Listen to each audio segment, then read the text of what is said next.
afternoon to you and welcome to Newsfeed. Do send us your feedback at TV47KE across all social media platforms with 22047 being our SMS line. I am Muthoni Maina.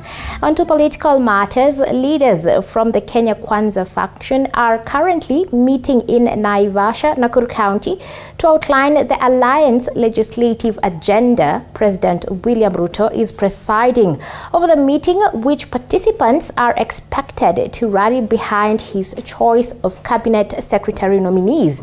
Our reporter Willie Dennis Njiru is in Naivasha and now joins us live. Willie, good afternoon. What is the latest from Naivasha? Thank you very much, my colleague in studios in Nairobi, coming to you live from Naivasha. Indeed, it's a beautiful afternoon, and as you asked, I'm good. I'm doing good. It's been a long wait since morning here. The legislators were here early enough to ensure that they are up to task in the presidential calling and in earnest to ensure that the country has the right kick and step as we start on a new session with the new government. And actually, it is quite a dynamic situation. But as the president got here earlier than some of the MPs, just to give an early indicator that this is a president up to task. It was a run for their time to ensure that they were here to catch up with what it has been. We have been having a few technocrats here from the NSSF, NHIF, that have been taking the MPs through the session and trying to bring what matters have to be addressed as we carry on with the government of the day. Just before it slips off my mind, after this sitting, the MPs are going to be moving over to Safari Park from today up to around 24th. That is where they will be having further induction courses and a few other do's, pros and cons as they take on their duties and responsibilities in the National Assembly and in the constituencies. Just to give a viewer an insight, in the presidential remarks that were highlighted yesterday, the president did allude to the fact that Kenya, despite Kenya being one of the best countries in Africa and doing well, it is one of the worst when it comes to saving. And categorically, the president was categorical in saying that the country is saving just 1.5 trillion shillings, which is far much less than what our neighboring countries in East Africa, and that is Tanzania and Uganda, are doing. And the president said that we cannot save on what we do not have. That is why part of it is issues to do with the subsidies. The president also did mention that the government is not going to be subsidizing anything, because subsidies were costing the taxpayer far much more than what is supposed to be in the ordinary setup. And unlike it has been happening in the petroleum and other sectors, the president has said when things are not subsidized, things are going to be working better and move on well in the current government. The president also touched issues to do with the fertilizers, where he said that he's already planned, the government has already planned and set up to ensure that coffee fertilizer is in the country as soon as possible, and in other forms of fertilizers that we have here for the other crops, that in what he has set aside, the sum that he has set aside is far much less than the 7 billion shillings that were used to just subsidize maize flour for 1 month. The session that kicked off earlier on this morning About an hour ago, the president was out for a short break and had his tea. And as we talk now, they are in a second session right here at the Sawela Lodge in Naivasha. And unlike a few of our insiders who have indeed told us what it entails, is that the session is going to go on up to later in the afternoon. And part of the discussion that is going to go on there, the president himself will be closing this session and giving the nation his remarks and what has been the developments that are going to come in from that session. Other things that will be up to task in the afternoon will be the seats of the majority and the chief whip. In the afternoon session, it could be a mutual consensus or just by appointment on who will be proposed for the chief whip and for the majority. And after they have done after they are through with those two positions, is when now the chief whip will be taking up position to ensure that house committees are formed.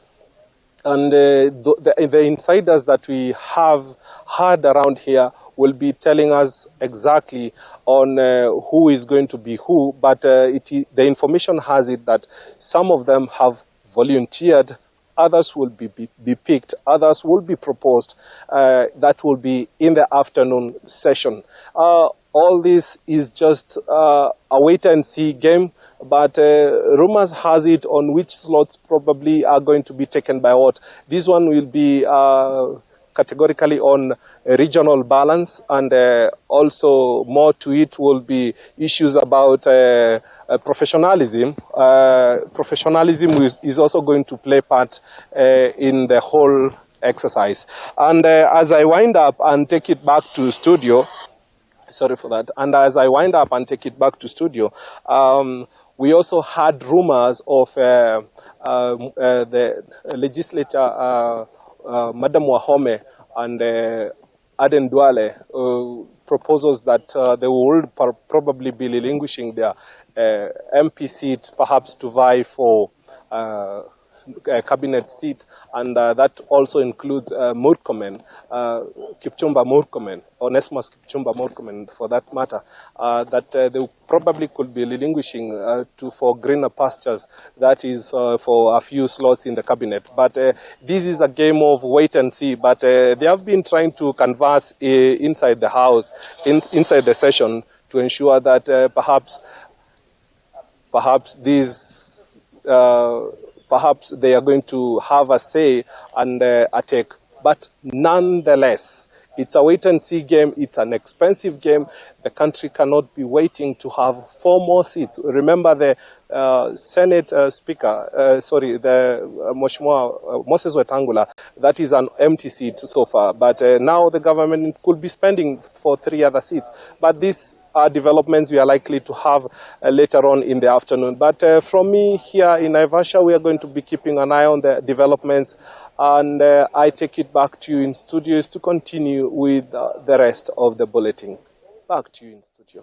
Thank you so much, Willie Dennis Njiru, for keeping us updated with what is ongoing there. Definitely showing us more on the paradigm shift, ensuring that the government priorities are met in the right formation to grow the economy and also ensure equitable resource distribution in every part of the country. Also looking into how they'll steady the ship for government businesses in the House. And now moving on, Nzoia County Assembly Speaker race has gained momentum ahead of election slated for Tuesday next week.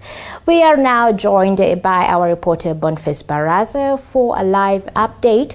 Boniface, a very good afternoon to you. And with the Nzoia Speaker race shaping up, who are the contenders so far?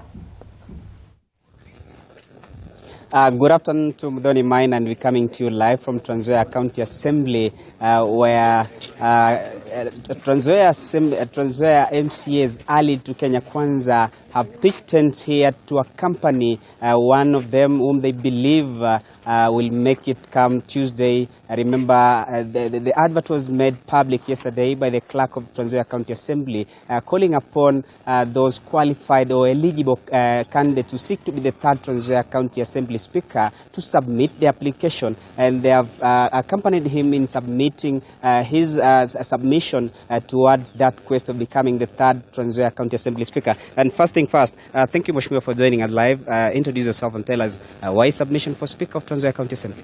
Thank you. My name is Honorable Wesley Kipchumba Korir. Today, with the accompaniment of all the MCAs from Kenya Kwanza, from Nzoia, we have submitted our papers. I will be vying for the Speaker of the County Assembly of Nzoia. I am vying for the Speaker because I think, as a leader myself, we need to have a competent leader, a leader who will work with the MCA and work with all the government agencies to make sure that Nzoia, that has been behind for so many years, now comes to bar with all the other counties in Kenya. The devolved units since inception have been rocked with the rocky relationship that between the executive and the legislation arm of government. How do you intend to strike a balance? I think for me the key is being open to dialogue. As a legislation ourselves, as legislators, we are going to make sure that what the MCAs need and what the MCAs want for their people to be done by the executive is done, and I will be the bridge between the legislature and the executive, and that's the key, to make sure that we have that coalition, but mostly the interest of the people, because the interest of the people are represented by the members who have been elected by the people and the MCAs. So once they bring their interest and their oversight and make sure that the executive is doing the good job that they need to do. The key is development. All of us need service delivery to our people, development to our people, good roads, hospitals built, medicine in their hospitals, and make sure that our people are safe, clean water. And that's what we're going to do as a devolved function of Nzoia. Yes, sir. The bottom line is all about numbers. Do you have those numbers to actualize your dream? I believe that, first of all, I would like to thank the people of Nzoia for electing the majority of Kenya Kwanza as the MCS. We as Kenya Kwanza, we have, I think, 22 plus the nominated and plus independent. We have one independent, Emily, who has joined us. We have all put our voices together. The Fort Kenya, the ANC, and the UDA. We make the majority. We have 21, 22, and they have 11. So we have the majority. So we have the numbers. So you have the numbers. We have the numbers. Thank you. Quick, let me bring you in, Mheshimiwa Kefawere. You've accompanied him. Why so? Why do you believe you've accompanied him as Kenya Kwanza? Thank you very much.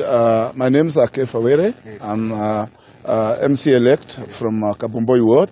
I've accompanied our Honorable Wesley Korir, whom we believe is going to be our speaker from Tuesday, because he's competent enough to fight for this seat, and we believe he can deliver. Yeah. Thank you. I want a lady's voice. Mheshimiwa Waruguru, hapa kwa haraka. Mbona umridhie nani? Why Wesley but not any other candidate? Okay, langu mimi naitwa Mheshimiwa Waruguru wa Nzoia. Nafurahi sababu ya siku leo. Na pia nafurahi sababu ya Kenya Kwanza. Tukulanda mbasi. Na tuweze enda kuharibu kura. Nasema ni mmoja wetu amequalify. Na pia tunamunga mkono 100%. Nasema tuna mpango wa kando. Kwa hivyo tunakuhakikishia our able speaker. Tunakuomba, tunakuangalia, tunakutegemea. Kwa hivyo ukiingia mahali pale, hudumia watu wa Nzoia, na pia hudumia kila mmoja, awe mlengo huu ama mlengo ule. Akiingia ahudumia kila mmoja. Last Sifra, I want to bring you quickly. What do you expect in the next Nzoia County Assembly Speaker? Yeah, we expect that he'll be able to deliver by uniting the MCAs to have one agenda. I know the biggest agenda is oversight to the executive, which we have lacked in the previous county assembly. And we believe that our candidate will be able to forge that good relationship between the county assembly and the executive. We want us to work as a team, both the executive and the county assembly, in order for us to be able to serve our people who have remained behind in terms of development for the last 10 years. So we believe we have a good team that will be able to deliver that. Thank you. You've had it clear, but probably Obed, quickly. Okay.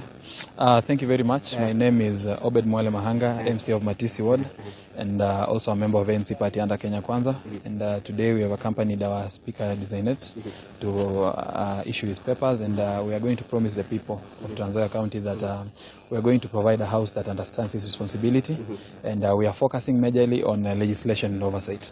So we will work hand in hand with the executive while checking on their execution of duties. Thank you. That is Obed Mwale Mahanga, the MC-elect for Matisi Ward. And so far, just to bring our viewers to speed, those who've submitted their submission or their quest for this seat, there are 14 aspirants, and therefore on Tuesday we wait to see. However, there is a bit of competition or stiff competition between Wesley Korir, then also that is from Kenya Kwanza lands. Then we also have Edward Waso, who is an advocate from DAPK party, that is Azimio la Umoja, and we also have Andrew Wanyonyi, who once vied for gubernatorial seat, that is in 2017. For the interest of time, over to you, Mudhoni Maina. Thank you so much, Boniface Baraza, for bringing us up to speed there. And as we have had it from Wesley Korir, who is one of the people who have applied for the Speaker of the County Assembly of Trans Nzoia County, saying that he is a competent leader who will work with the MCAs and also try to strike a balance between the legislature and the executive, and to also come forward and to achieve much in matters of service delivery to the people. Now on to other matters, as Kome-Thaana ward residents in Mwingi West constituency, Kitui County, are calling on the Independent Electoral and Boundaries Commission to swiftly set the MCA election date. The election, which has attracted 10 aspirants, has left residents anxious, majority waiting for the new date, saying the delay has stretched the budget for aspirants. Campaigns are still ongoing in Kome-Thaana ward, Kitui County, after elections were postponed following the death of one of the aspirants in a fatal road accident. Residents fear that they may lag behind in development since other MCAs will be sworn in next week.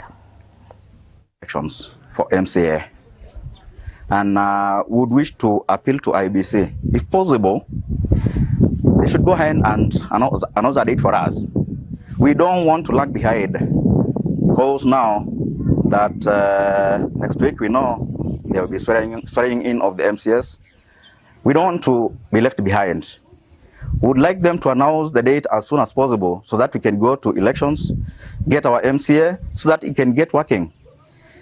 We know there are a lot of other things that affect these campaigns. Campaigns these days are very expensive.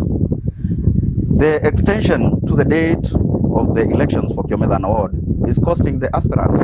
By the way, we feel so disappointed as it is now, because we understand that on this coming Wednesday, there is going to the other MCAs are going to be sworn in. While we remain here, we have not done any elections, and we are afraid that whatever is going to happen in our county, we are lagging behind. So IBC na Bwana Chebukati, sasa tunaona hata kazi ile ilikuwa ngumu imeisha. Fanya haraka tupatie siku ya uchaguzi. Tuko na ule anaitwa returning officer. Watu wengi naona wanakimbilia kumuuliza returning officer. Na returning officer hawezi toa uamuzi. Manake uchaguzi ulipelekwa mbele na tangazo la serikali, yani gazette notice. Onto the speaker race in Siaya, a 28-year-old man has expressed his interest in the Siaya County Assembly's speaker seat ahead of the election slated for Tuesday next week. Daniel Ochieng Awandu says he is ready to lead the county assembly. According to Awandu, he is qualified for the position with his background and experience as an auditor gives him a knowledge base of properly steering the assembly's oversight role to the executive in terms of expenditure and budgeting. I believe that once given that opportunity through the MCAs, I'll serve and ensure that I bring to the people of Siaya County an assembly of order, assembly of togetherness, assembly of peace, assembly that will ensure that laws that we enact get their way through to the village level. People need development, and development directly depends on laws. Good laws automatically brings development. And when we focus on this wing of ensuring that laws are made in appropriate way that fits our people, laws that are customized for the people of Siaya, eventually development will find their way, because those obstacles will be factored in while we are manufacturing laws within the assembly. Moving on, the competency-based curriculum has been embraced by various stakeholders as they facilitate learners with equipment that will necessitate their learning progress in various schools, creating a conducive environment. That is according to Rotary Club of Nairobi leader Ndirango Christopher addressing parents at the Garden Estate Primary School. Ndirango said the curriculum will enable learners acquire quality skills in various fields.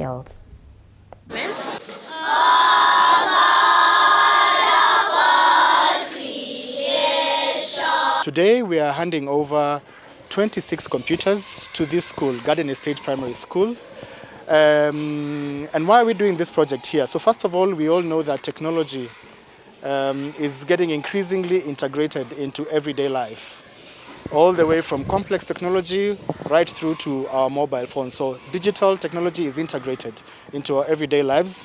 But what we find is that students and pupils and members of the community sometimes could be living in a community where they're disadvantaged, you know, and that doesn't allow them to operate in the same footing as other people who may be privileged. So we saw the need in this school. Month is Basic Education and Literacy Month, and we are here to honor this school presenting computers in a computer lab, fully fledged computer lab with internet and everything. Thank you again, Rotary Club of Thika North.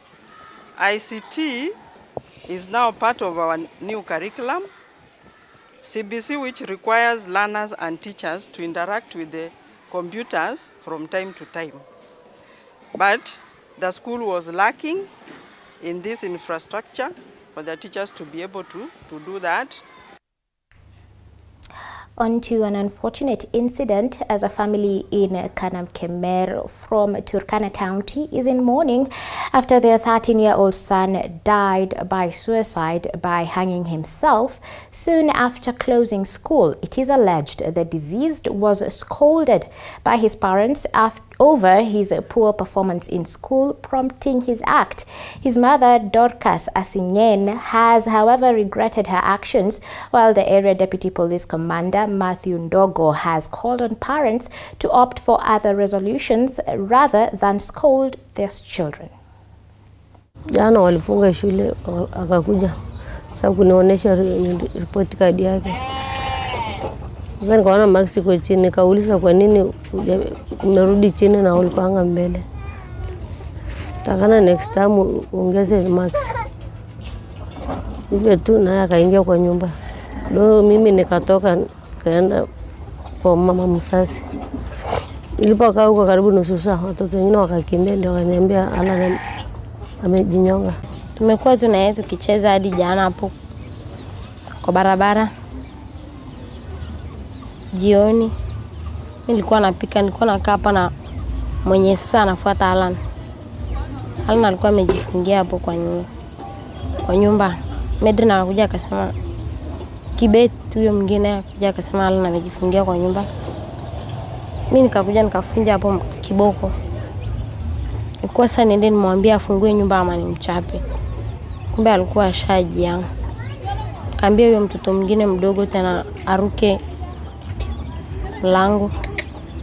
Akaruka, sasa venye aliruka akaingia kafungua, mimi ndo nilikuwa kwanza kuingia hapo hivyo. Ndio nikapata ameshajianga, ameshakufa.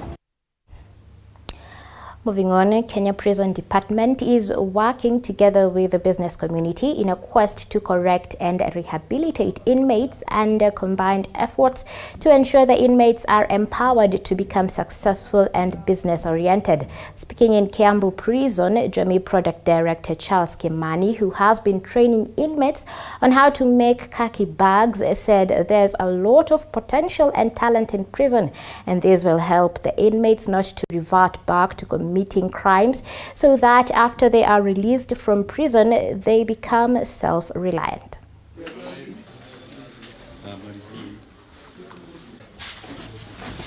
Toka at least mtu anaweza anza biashara yake ya kutengeneza products zake, whether ni hizo nimetaja za bahasha, nini, furniture.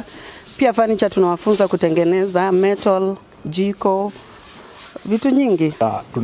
Tunafunza inmate, tunafunza kutengeneza makara zote, so that wakitoka hapa jela, because of course it is a short term period, unapata wametoka na wakaanza kutengeneza packaging na mikono yao, na pia unapata hiyo ni part of rehabilitating them, na pia social integration. Memeja na carpentry peke yake, carpentry na wood carving. Hizo ndo zile vitu ambazo nimemeja na ndio nimekuwa nikifanya, na so far nimefanya grade, na jela ndio imenifund nikaweza kupata hiyo grade, nikapata hiyo course. So kutoka jela kimimi naamini ya kwamba nitatoka nikiwa mtu ambaye nitakuwa wa maana kwa society. Mimi kwa kwanza kwangu ningeona inarekebisha na haki, kwa sababu mimi kwa kuwa venye niliingia hapa sikuwa na kosi yoyote, na kutoka kwa saa hii niko na kosi 3 hivi. Now, motorists in Ilbisil town, Kajiado County, are crying foul over exorbitant fuel prices, with petrol retailing at 250 shillings per litre. Most of the petrol stations in the busy Ilbisil petrol station along Namanga Road have run out of stock, and for the few that have the commodity, allow one to purchase not more than 10 litres of the product.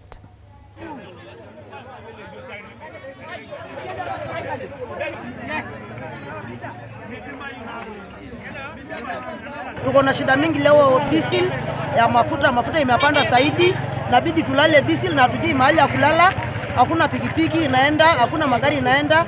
Kwa hivyo tunaomba mheshimiwa wetu Ruto ambaye tumekuchagua juzi, tafadhali utuangalilie. Nawaambia viongozi wetu wote atuangalilie, mambo ni ngumu, kiangazi ni mbaya, tunahangaika, tunataka kubeba maunga ya ng'ombe, hatuna uwezo, pesa hakuna, jana mafuta imepanda. Kwa hivyo hata hatuwezi enda nyumbani, hatuwezi kwenda kuona watoto, tafadhali utuangalilie. Hapa tuko na shida mingi sana. Mafuta saizi ni 250 na kuna hii petroli moja peke yake, hizo zingine zimeisha kabisa, na unaona hii jam. Na hao watu wanatutegemea tupeleke porini, inabidi walale wote huko kwa sababu hakuna mafuta. Kwa hivyo tunaomba serikali yetu, especially huyu Asla mwenzetu ambaye tumemchagua, ashughulikie hii mambo. Hata imekuwa hii ndio wasi kuliko hata chakula. Kwa hivyo tunaomba serikali iingililie kati. Saizi mafuta ni 250. Moving on, conversionists in Malindi and the umbrella of Progress Welfare Association of Malindi, PWAM, have discovered a highly endangered hawksbill turtle that died after reportedly consuming plastic waste along the shores of the Indian Ocean in Malindi. Kenya Wildlife Service officials who were part of the cleanup team were called to witness the dead turtle and confirmed it was the hawksbill turtle. KWS has now asked people visiting the recreational center to keep plastics in a safe place so as to save endangered species. This is hawksbill turtle. It has been washed away by water. It seems to be killed by plastics. That's why we clean the beach always. The plastics are eaten by the turtles also. Those white plastics, the turtles think that it's a jellyfish. Special hawksbill feed on jellyfishes. So when they see those plastics, they think that is a jellyfish. So when they eat it, it expands in the stomach. And finally, it kills, it suffocates and makes death. And it has been washed away by the water to the shore.